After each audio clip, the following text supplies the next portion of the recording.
Hello everyone. कल हमने BSc first semester में जो टॉपिक डिस्कस किया था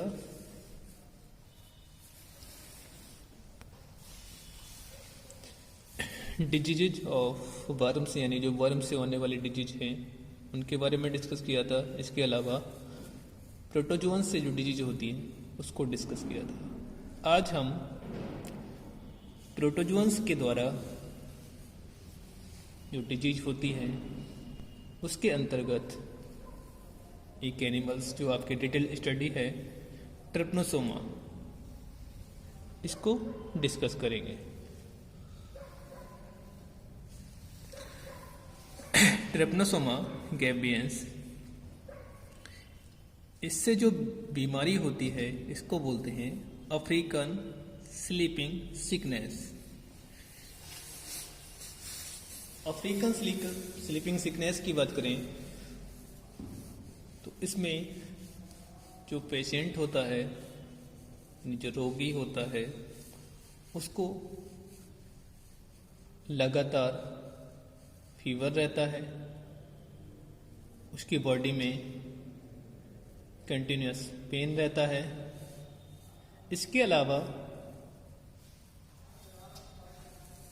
जो पेशेंट होता है उसका सीएनएस यानी जो सेंट्रल नर्वस सिस्टम होता है वो भी प्रॉपर तरीके से फंक्शन नहीं कर पाता, यानी वर्क नहीं कर पाता। इससे जो पेशेंट होते हैं वो कोमा जैसी स्टेज में पहुंच जाते हैं। अगर इसकी क्लासिफिकेशन की बात करें तो अभी हमने बताया था फाइलम इसका जो है protozoa, sub phylum Sarcomastigophora, super class Mastigophora, class Zoomastigophora, order है इसका काइनेटोप्लास्टिडा। जीनस की बात करें ट्रिप्नोसोमा स्पीसीज गैम्बियंस। हम बात करते हैं इसके हिस्ट्री की। यानी जो ट्रिप्नोसोमा गैम्बियंस था इसको किसने डिस्कवर किया, यानी सबसे पहले किसने इसको देखा था। ट्रिप्नोसोमा को फर्स्ट यानी सबसे पहले वैलेंटाइन ने सन 1841 में साल्मोन फिश के ब्लड में देखा था। यानी जो वैलेंटाइन नामक साइंटिस्ट थे, इन्होंने 1841 में साल्मोन फिश के ब्लड में सबसे पहले ट्रिप्नोसोमा को देखा। 102 यानी 102 साल के बाद इंडिया में ग्रब्बी नामक साइंटिस्ट ने मैमल्स में ट्रिप्नोसोमा को देखा।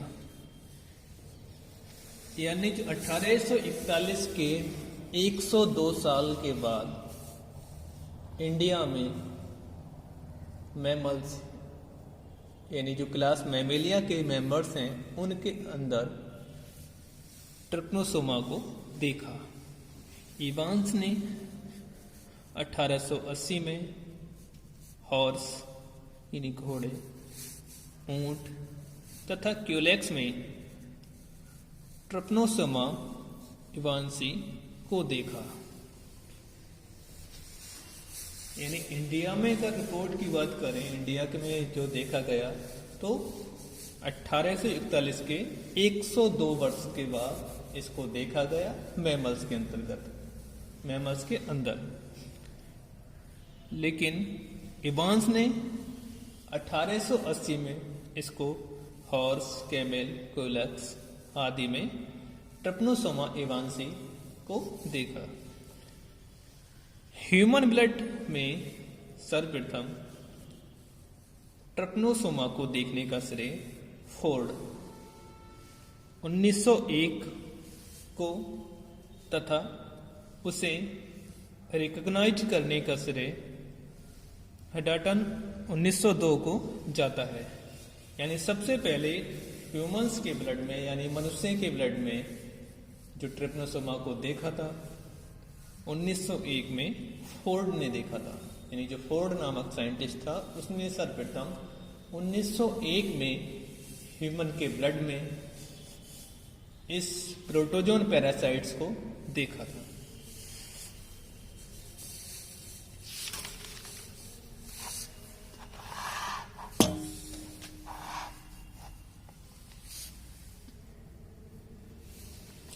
ट्रिपनोसोमा स्लीपिंग सिकनेस का कॉजेटिव एजेंट है, यानी जो स्लीपिंग सिकनेस जो बीमारी होती है वो ट्रिपनोसोमा के द्वारा होती है। इस बीमारी के बारे में सर्वप्रथम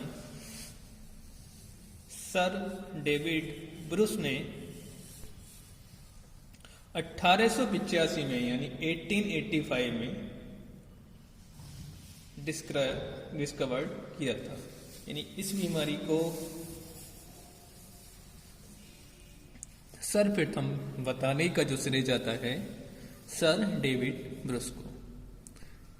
स्लीपिंग सिकनेस का ट्रांसमिशन सेटसी यानी TSE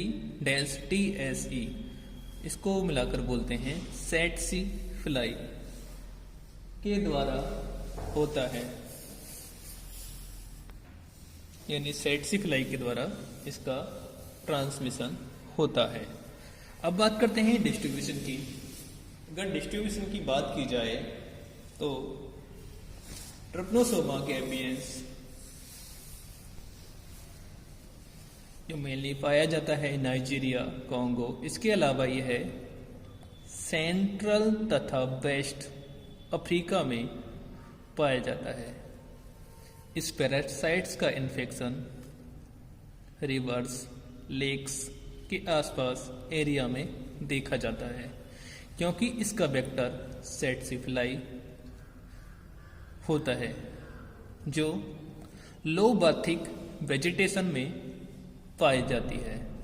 यानी इसका जो वेक्टर होता है ट्रिपनोसोमा का वो सेटसी फ्लाई होती है, और जो सेटसी फ्लाई देखने को मिलती है जहां पर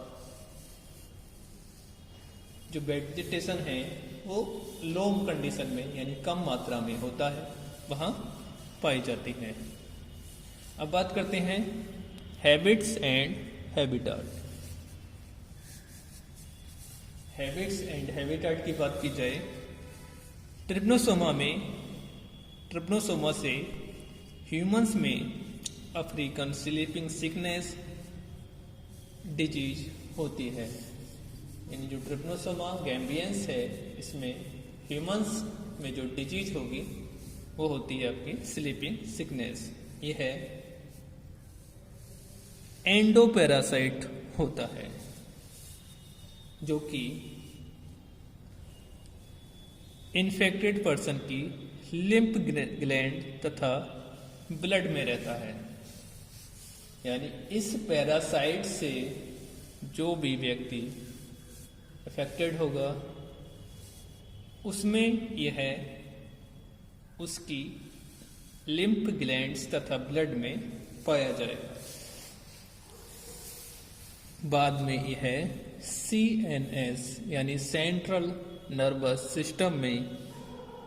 सिस्टम के CSF यानी सेरिब्रोस्पाइनल फ्लूइड पर भी अटैक करता है, जिससे फीवर, एनीमिया तथा कभी कभी डेथ भी यानी मृत्यु भी हो जाती है। इसका मेन वेक्टर जो मैन टू मैन पैरासाइट्स का ट्रांसमिशन करता है वो सेटसी फ्लाई यानी ग्लोसिना पाल्पेलिस होता है। सेटसी फ्लाई जो है इसका कॉमन नेम है। अगर इसका जो साइंटिफिक नेम है यानी जो जूलॉजिकल नेम है उसकी बात की जाए तो इसको ग्लोसिना पाल्पेलिस कहते हैं। ह्यूमंस के अलावा यानी मनुष्य के अलावा यह है वाइल्ड एनिमल्स जैसे monkeys, dog, buffalo, camel, horse आदि में भी पाया जाता है। यानी मनुष्य के अलावा यह क्लास मैमेलिया के अन्य मेंबर्स जैसे monkeys, dog, buffaloes, camels, horse आदि में भी पाया जाता है। अब बात करते हैं मॉर्फोलॉजी की, यानी मॉर्फोलॉजी में हम इसके संरचना की बात करेंगे, यानी स्ट्रक्चर की बात करेंगे।